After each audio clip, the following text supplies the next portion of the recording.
Hey guys, welcome back to my YouTube channel. അപ്പോൾ ഈ channel ആദ്യമായിട്ട് കാണുന്നുണ്ടെങ്കിൽ പ്ലീസ് ഒന്ന് സബ്സ്ക്രൈബ് ചെയ്യുക കേട്ടോ.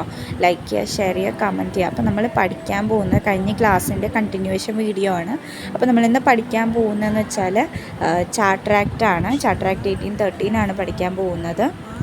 അപ്പോൾ നമ്മൾ കഴിഞ്ഞ ക്ലാസ്സിൽ ചാർട്ടർ ആക്ട് പഠിച്ചിട്ടുണ്ടായിരുന്നു. അപ്പോൾ അതിൻ്റെ കണ്ടിന്യൂവേഷനാണ്. അത് കണ്ടിട്ടില്ലെങ്കിൽ ഒന്ന് കയറി സെർച്ച് ചെയ്ത് നോക്കുക കേട്ടോ.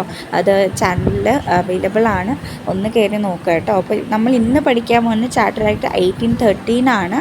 അപ്പോൾ ഇനി മുന്നത്തെ വീഡിയോ കണ്ടിട്ടില്ലെങ്കിൽ അത് പഠിക്കുക കേട്ടോ, അത് കാണുക കേട്ടോ. അപ്പോൾ ഇന്നത്തേത് പ്രധാനമായിട്ടും ഇതിൽ വരുന്ന മാറ്റം എന്ന് പറയുന്നത് ട്രേഡ് മോണോപ്പൊളി അല്ലെങ്കിൽ വാണിജ്യ കുത്തവകാശം, ഈസ്റ്റ് ഇന്ത്യ കമ്പനിയുടെ വാണിജ്യ കുത്തവകാശം എൻഡപ്പ് ചെയ്ത അല്ലെങ്കിൽ നിർത്തലാക്കിയ ഒരു ആക്റ്റാണ് ഈ ഒരു ആക്ട് എന്ന് മനസ്സിലാക്കുക. അപ്പോൾ നേരത്തെ ചാർട്ടർ ആക്ടിൽ 1793 ട്രേഡ് മോണോപ്പൊളി ഈസ്റ്റ് ഇന്ത്യ കമ്പനിക്ക് ഉണ്ടായിട്ടുണ്ടായിരുന്നു. ആ ഒരു ട്രേഡ് മോണോപ്പൊളി ഇപ്പോൾ അവസാനിപ്പിച്ചു. അല്ലെങ്കിൽ മീൻസ് അവർക്ക് ട്രേഡ് നടത്താനുള്ള അല്ലെങ്കിൽ ട്രേഡിൻ്റെ കാര്യങ്ങളിൽ ഡിസിഷൻ എടുക്കാനുള്ള യാതൊരു വിധത്തിലുള്ള അവകാശങ്ങളും ഇല്ല. ഓക്കെ, അപ്പോൾ 1813 വന്ന പ്രധാനമായിട്ടുള്ളൊരു മാറ്റമാണ് ട്രേഡ് മാറ്റേഴ്സിൽ അവർക്ക് ഡിസിഷൻ എടുക്കാനുള്ള അധികാരം ഇല്ല എന്ന് ഓർക്കുക. അപ്പോൾ ചൈനയിൽ ഒഴികെ, എക്സെപ്റ്റ് ചൈന മാത്രം, ചൈനയിലുള്ള ട്രേഡ് റിലേഷൻസ് ഒഴികെ ബാക്കി എല്ലാ കാര്യങ്ങളിലും ട്രേഡ് നടത്താനുള്ള അവകാശം അല്ലെങ്കിൽ ഡിസിഷൻ എടുക്കാനുള്ള അവകാശം ഇല്ല.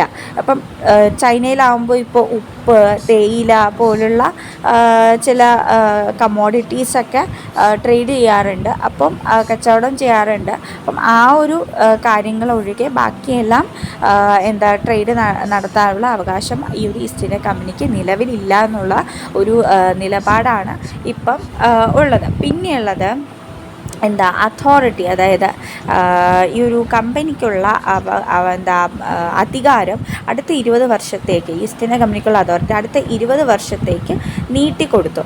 അപ്പം അതാണ് പ്രധാനമായിട്ടുള്ള. പിന്നെയുള്ളത് ഇപ്പോൾ ഇംഗ്ലീഷുകാരായിട്ടുള്ള പാതിരിമാർ കാണും. അപ്പോൾ അവർക്ക് പുറത്തുനിന്നുള്ള പാതിരിമാർക്ക് ഇന്ത്യയിലോട്ട് പ്രവേശിക്കാനുള്ള അവകാശം, അവരുടെ റൈറ്റ്, ചില റെഗുലേഷൻസ് അല്ലെങ്കിൽ ചില നിയന്ത്രണങ്ങൾ വരുത്തിയ ഒരു ആക്റ്റാണ് ഈ ഒരു ചാർട്ടർ ആക്ട് ഓഫ് 1813 എന്ന് ഓർക്കുക. അപ്പോൾ പിന്നെയുള്ളത് ഈ ഒരു കാനണിക്കൽ ഇൻസ്റ്റിറ്റ്യൂഷൻസ്, അതായത് ഈ ക്രൈസ്തവ സഭകൾ സ്ഥാപിക്കപ്പെട്ട ഒരു ആക്റ്റാണ് ഈ ഒരു ആക്ട് എന്ന് പറയുന്നത്. അതായത് യൂറോപ്യൻ സിറ്റിസൻസിന് വേണ്ടിയിട്ട്, യൂറോപ്പിലുള്ള പൗരന്മാർ, ഇന്ത്യയിലുള്ള യൂറോപ്യൻ പൗരന്മാർക്ക് വേണ്ടിയിട്ട് അവരുടെ റിലീജിയസ് മാറ്റേഴ്സ് അല്ലെങ്കിൽ അവരുടെ മതപരമായിട്ടുള്ള കാര്യങ്ങൾ കൈകാര്യം ചെയ്യാനായിട്ടുള്ള ക്രൈസ്തവ സഭകൾ സ്ഥാപിക്കപ്പെട്ട ഒരു ആക്റ്റാണ്. അതായത് വ്യവസ്ഥ ചെയ്ത ഒരു ആക്റ്റാണ് ഈ ആക്ട് 1813 ആക്ട് എന്ന് ഓർക്കുക. അപ്പം അത് വിച്ച് മീൻസ് അവർക്ക് they give importance to religious matters. Okay, അപ്പം റിലീജിയസ് മാറ്റേഴ്സിൽ അവർ ഇമ്പോർട്ടൻസ് കൊടുക്കുന്നുണ്ടാവും. അതുപോലെ തന്നെ ചർച്ചസൊക്കെ അവർ കാനലിക് ഇൻസ്റ്റിറ്റ്യൂഷൻസ് എന്ന് പറയുമ്പോൾ ക്രൈസ്തവ സഭകളും പള്ളികളൊക്കെ ഉണ്ടാക്കിയില്ല, അതാണ് പറയുന്നത് കേട്ടോ.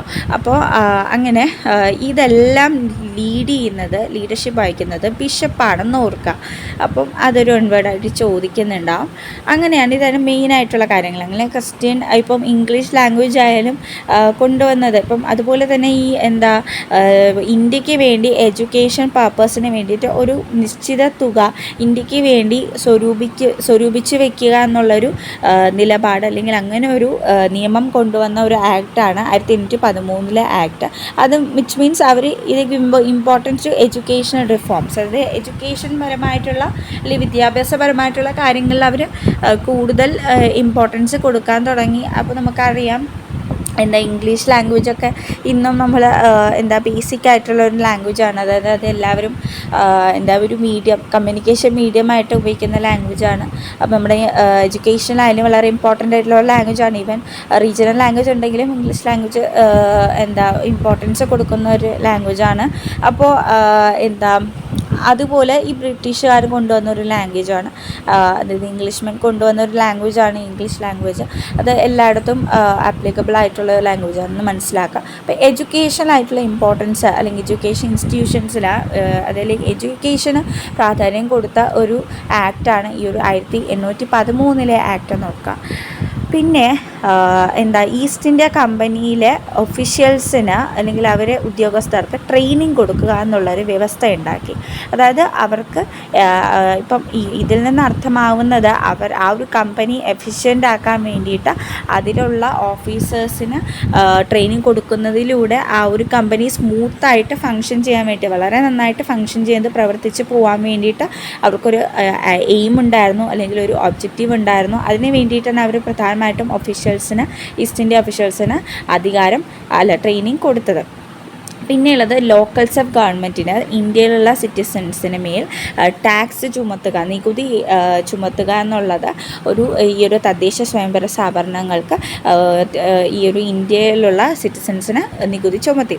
അപ്പോൾ അതൊരു ഒരു വ്യവസ്ഥയാണ്. അതുപോലെ തന്നെ എനിക്ക് നിങ്ങളോട് ചോദിക്കാനുള്ള ക്വസ്റ്റ്യനാണ്, ചാർട്ടർ ആക്ട് 1813 ഗവർണർ ജനറൽ ആരായിരുന്നു എന്ന് കമൻറ്റ് ചെയ്യുക കേട്ടോ. അപ്പോൾ ഞാൻ കമൻറ്റ് ചെയ്തിട്ട് അത് ആൻസർ ഡിസ്ക്രിപ്ഷൻ ബോക്സിൽ കൊടുത്തിട്ടുണ്ടാവും, അപ്പോൾ അതൊന്ന് ചെക്ക് ചെയ്യാം. അപ്പോൾ താങ്ക് യു ഫോർ വാച്ചിങ്. ഇത്രയേ ഉള്ളൂ ഇന്നത്തെ ക്ലാസ്.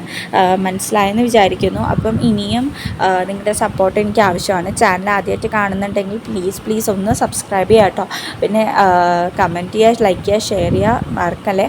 അപ്പോൾ ഇനിയും ഇതിൻ്റെ ക്ലാസ്സുകൾ ഉണ്ടാവും. റിമൈനിങ് ആക്ടുകൾ ഞാൻ വീണ്ടും ഡിസ്കസ് ചെയ്യുന്നുണ്ടാവും. അപ്പോൾ stay tune for more and thank you for watching. If you have any doubts you can ask me in the comment section and ഇനിയും keep supporting me. അപ്പോൾ ഇനിയും ക്ലാസ്സുകൾ ഉണ്ടാവും, കേൾക്കുക. ഈ നോട്ട്സൊക്കെ എഴുതിയെടുക്കുക കേട്ടോ, 1 word ആയിട്ട് എഴുതിയെടുക്കുക. അപ്പോൾ ഷോർട്ട് നോട്ടായിട്ട് എഴുതിയെടുക്കുക. Thank you four